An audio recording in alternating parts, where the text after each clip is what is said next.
It's all too often said that there are no miracles performed these days.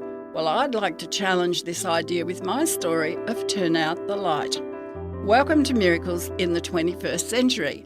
I'm Anne Browning. My husband Michael and I had been posted to the churches in Townsville in North Queensland. And at that time, we were living in a house that was a double-storey house at the back of the church campground on the banks of the Ross River. Our house was mostly open underneath and everything else was upstairs except for one room downstairs. But the laundry was downstairs, the garage was downstairs.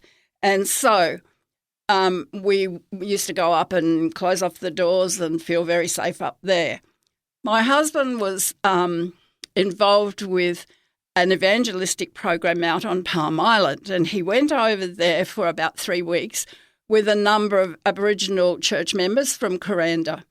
And so I was home with our 2 children, and we used to just pray for the mission, and we were on our own there.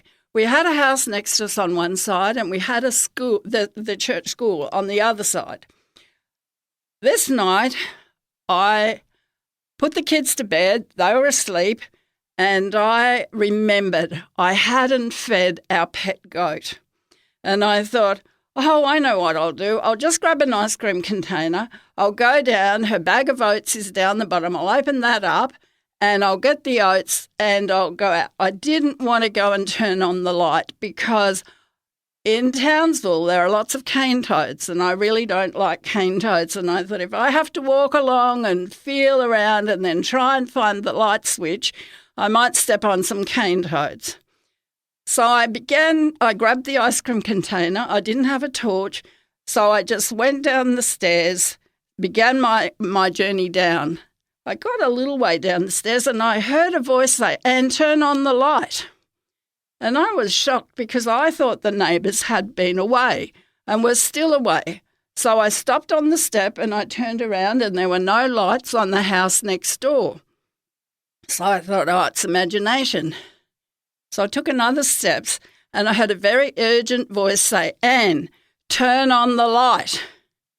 And at that moment, I realised I'd heard this voice before. This was God's voice. And so I thought, I have to go and turn on the light. If God's told me to do that, hopefully I won't step on any cane toads. So I finished my journey down, turned around to the left, went along, felt the washing machine, felt the laundry tubs, and then I reached up the top until I found the light and turned on the light. And I turned around and I couldn't believe what I saw. The bag of oats that we fed the goats with was open, and there was a very large Taipan snake with its head up hanging out of this oat bag with its mouth open, and he was very angry. I just walked past him, but here he was ready to take on anyone that came near him. If I'd gone down the stairs and just put my hand into that bag of oats to feed this our pet goat, I wouldn't be here today. We were too far from the hospital. There was no one around. My little kids were asleep. Michael was away. There is no way I'd be here telling this story today. So I'm standing there frozen, absolutely frozen, looking at this very angry Taipan.